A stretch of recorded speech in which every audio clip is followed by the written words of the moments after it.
G'day. Today we're doing a bit of work on a Mitsubishi Triton 2010 model. Diesel 4x4. It's got the 4-speed automatic in it. Now what's happening, the owner's complaining that it's going into neutral or neutralizing. There's no power occasionally while he's driving it. What's happening, I believe it's his inhibitor switch or range sensor. If you have a look, when I'm selecting the gears here, I'm in neutral now, and from neutral, if I go into drive, and if I just touch this, just push it forward tiny little bit, there we go. You can see the D has gone. It's still in D, there's no D. If we select it from back down to second and then back into drive, the D's back. Now this bloke, I think he gave me a ring last week on the phone, and I told him that the range sensor's probably worn and there is a little bit of adjustment there. And I know that he's had a fiddle with it because you can see that he's tried to adjust the cable there. Now I've checked the cable, everything, if we just pivot it here like this, you can see that everything's nice and snug and tight. But the problem is in this range sensor or inhibitor switch there. What you can do is just loosen these two bolts and just pivot it, and it'll sit on a new little contact point. Drive's the most commonly used gear, so of course it's going to wear out in drive most often. And the way you adjust these, you put them in neutral, and there's a little pin. You'll see there's a little hole there where my finger is in the switch,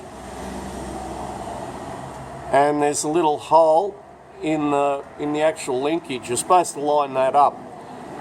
Now what I've had to do is actually get Steve-O to lean the lever a little bit more forward, readjust this, so every time the owner selects drive, there's no movement from the back end of the transmission. It's always from the front end, and it'll always select on a new spot there.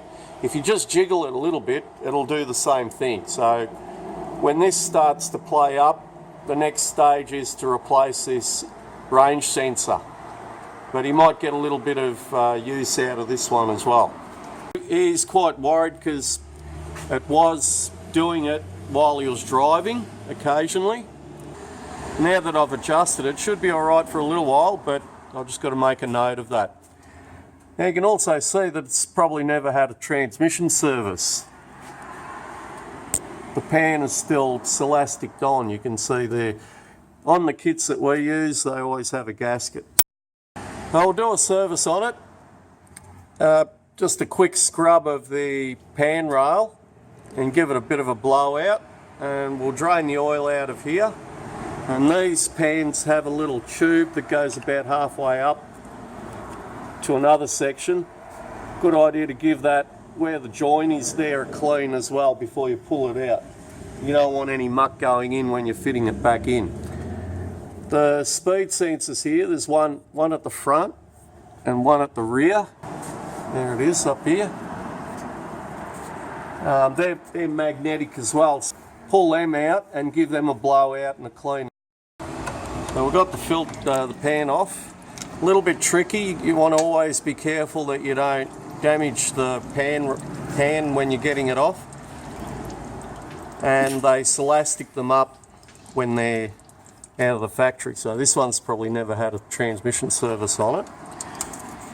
And the filter there, you can see it's already got fine metal on there. It's probably chock-a-block with fine metal. See the magnets completely furry with that. And that's why it's important to actually remove the pan to do a service on these, not just drain the oil out of the plug and refill it. the idea is to keep these magnets clean so they collect the fine metal. Once these magnets become covered in that fine muck, they don't work anymore. So the next place that this stuff is going to get attracted to are your solenoids and your sensors in the transmission. When that happens, it's going to cause all sorts of issues and problems. And as per usual, we're going to put these magnets up on these little ridges. The idea is to get them working top and bottom, more surface area of the magnet working to collect all that fine metal. But just, if you're fitting them like that, just make sure that they're not going to be in the way of anything. And we're going to fit a pan gasket instead of Celastic. Now we've got the new filter on. Always check that it's got the O-ring on there. Make sure it's got that, otherwise you're going to end up sucking air up here and causing all sorts of funny problems. And always a good idea to just compare filters before you put them in. Sometimes these snorkel lengths are slightly different. Before you tighten any of the bolts, make sure you put them all in, and that'll stop cross-aligning the gasket and damaging the gasket. Now we've popped the speed sensor off at the front, one at the rear, cleaned them up, blown them out. While you've got it up, good idea to check the fluid level or oil level in the transfer case. And your front diff, you've got to take the cover off, the front cover, to get access to the bolt. And also your rear diff. Make sure there's no oil leaks. Check your drive line. This one, these uni joints have actually got grease nipples, so it's a good idea to give them a bit of grease as well if you're doing it once in a while, or make sure that your mechanic is doing it when he's doing an engine service. Anyway, I hope that has helped. Don't forget to throw me a couple of beers if any of this information has been useful.